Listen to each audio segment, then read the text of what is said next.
What's up, Internet? Jason English at Big J's Extreme Fitness. Enjoy this cooking video, guys. There's where it's all at right there, brothers and sisters. Got a little slide out tray there for my meats and whatnot. And of course, you want to start with a fresh pit.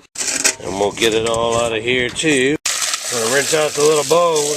Slide the bowl way deep inside there. Little handful of briquettes right here to start the fire with. And you want to get you a few little kindling sticks, just the little bitty ones, you know, those will start right up. And you want to go up in size, just a little bit bigger. Now this is entirely too big of a jump if it was green, but it's a good dead piece of pecan there. I'm going to throw that bad boy in there, and I'm probably going to put this one in there too if I can get it to fit in that little box. I found one more good old dead piece I can throw in there. If I had a burned piece, it's already been on the fire and it's all dried out. And that should make for a good start. And then I'll put more of this pecan in there for flavoring. Or you can put mesquite or hickory or whatever you want to put. But I like to cook with oak and then smoke and flavor with my pecan. Just a little accelerant on there to get it going. Just a little bit on this too. Just enough to get it going. Don't want to overdo it. Get that started. And we'll do the same here. Get this little bad boy started. And you just sit back and wait. Let the fire get right. Get the temperature hot. Carburate it. Put the grill in there, and it's time to cook. Now remember, when messing with the fire, use your pokers and your glove. You don't want to burn yourself because that can get really hot. Now once this ashes, and we're about 10 or 15 minutes away from that, I'll spread that back towards the water bucket there, the bowl, and then I'll put my grate on and get it nice and hot and ready to throw the meat on. Well, I know it's a little early on this fire, but since this wood is dead, I know it's going to catch on real good. So I'm going to flatten it out just a little bit. Remember, use your gloves. Now I'll put me a little brick in here. It's not a fire brick, but it will actually hold up to the heat.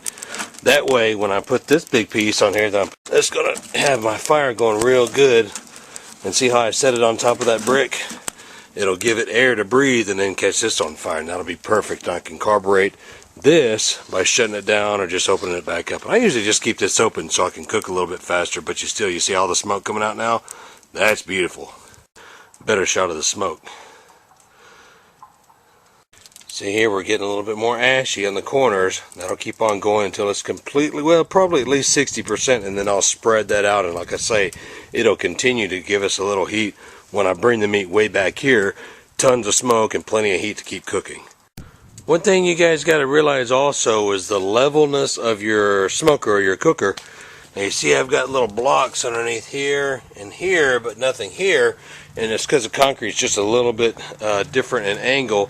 So I don't want to have way too much heat on the top and not enough at the bottom, or vice versa. So you really want to try to get that as level as possible. Left, right, front, and back. And it's just something that I've done for years. Okay, now we're looking better. Charcoals are ashing. Let's see what this looks like back here. Yeah, fire's going nice. And I got my little piece of pecan there ready to throw in there when I'm ready to put my food on. That'll be shortly. So we're going to spread this charcoal out so it'll cook evenly for us. And we'll lay this big boy down flat. He's caught nice and hot. And we'll put this piece of pecan in there. Uh-oh, a little bit too fat. Put it in there like so. And I always leave this door open because again, we're not just smoking, we're cooking. So I'll put it too like that. It'll keep so much from blowing through there. Go up here and adjust this just a hair, back about halfway, and then we'll throw this bad boy in there.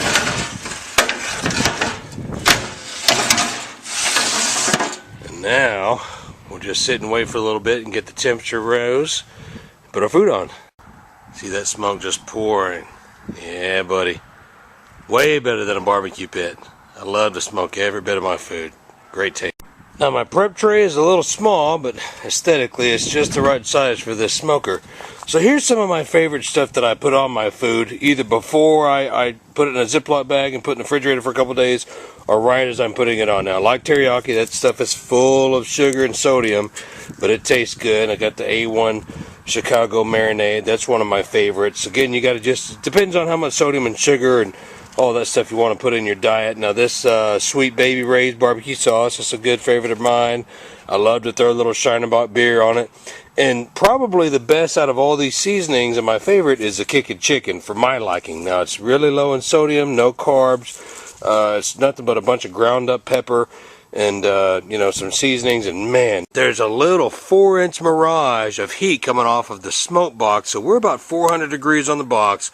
Got about 3.5 inches here, so we're about 3 to 350, and it gets smaller and smaller. And here we're still right about 2 inches or so, so we're at 200. So it's time to check this out. We're going to open up this grill, and look how shiny all that is. You probably can't see it, but it's really smoky and it's really shiny. So the temperature is good here. I'm going to close it back, and I'm going to get everything ready and throw it on there. Alright, we got a little food on here. Got some of our peppers around the side. We got some turkey sausage with jalapeno and cheese there. We got 4 little fillets, bacon wrapped. And 1, 2, 3, 4, 5, 6 chicken breasts. Now, I usually have a little bit more than that, but that's all I've got. So, we're going to put it in there just for a second, get the heat up, and then we'll start seasoning. And it's a good idea to save your little bag that you bought everything in, so you can put it in here like so. Done. Now, I'm going to be honest with you guys. This is my favorite of all of them, so all I'm going to do here, especially since we're smoking with pecan, you can't ruin it with all that stuff, so I'm just going to season it pretty heavily. I do like this pepper kicking chicken taste, so we're going to get a little taste like that. Then the steaks don't need anything. They're already seasoned with the bacon, and I might put just a little pepper on those, but not the kicking chicken. We're going to close her back, and you see, This has been going for a good 5 minutes, and there's not a tint on the meat at all, so it's going to be really smoky. I wish I could have recorded what just happened. A piece of the wood fell out on the concrete here, and I was able to put it back in there, of course, with my gloves and whatnot. But the main reason I'm on this concrete pad is to prevent a fire, guys. There's a lot of dead leaves, so make sure when you're cooking with safety on the concrete pad. Or if you can't have concrete, make sure you put some bricks out on the bottom. Now we got a little smoke still. I'm going to open this up, and good, look, the meat has actually changed colors here, so we're going to turn it over. But you can't really hear it sizzle, can you? Not looking for it, but look, plenty of heat. Just want to get a lot of smoke on this food here first. We're going to re-season this other side, cook it another 15-20 minutes on this side for everything, and then what we'll do is raise the heat to finish it up, okay? But the longer you leave it in the smoke with low heat, the more smoke. See, that's barely even warm. I can touch that with my fingers. And these peppers are barely getting any heat on them, but they're really good with the smoke too. And like I say, we'll crank the heat up a little bit to finish it up, and it'll be delicious, I promise. Oh yeah, it'll be good. Well, that's about 30 minutes, maybe 45 minutes later. And of course, I take this bacon off. I don't eat the bacon, but I'm going to try a little bit of that pepper and steak real quick. Let me see here. Wait one. You gotta taste it all. That's a chicken and sausage. Here we go. That's good too. Hold on. One more bite. You gotta make sure it's all cooked. And that's it, guys. Remember, until next time, intensity rules, train hardcore. We'll see you next video.